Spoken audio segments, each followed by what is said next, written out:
முருகன் அருளால் முடியாதது ஒன்றுமில்லை. இன்றைக்கி செவ்வாய்க்கிழமை முருகனோட அருளால் நமக்கு என்ன மெசேஜ் கொடுக்குறாருன்னு பார்க்கலாம். இந்த மெசேஜ் பார்க்குறவங்கெல்லாம் கமெண்ட் செக்ஷனில் ஓம் முருகன் டைப் பண்ணுங்க. முருகன் நமக்கு சொல்லால் அல்ல செயலால் நம்மளோட வேண்டுதலுக்கு அதுக்குண்டான பதிலை காட்டுறாரு.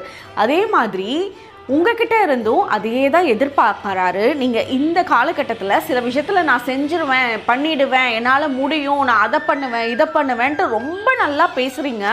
ஆனால் அது செயலில் செய்யாமல் இருக்கீங்க, செஞ்சு காட்டாமல் இருக்கீங்க. சிலருக்கு நம்பிக்கை கொடுக்குறீங்க, ஆனால் அந்த நம்பிக்கைக்கு உண்டான செயல்பாட்டுக்கு இன்னும் வராமல் இருக்கீங்க.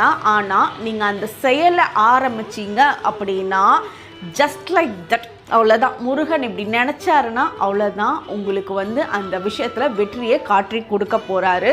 ரொம்ப கூடிய சீக்கிரத்தில் அதுக்குண்டான வெற்றி இருக்குது. ஆனால் நீங்கள் செயல் செய்யாமல் வார்த்தைகளில் மட்டுமே இருக்கீங்க. அதனால செயலில் ஈடுபட்டு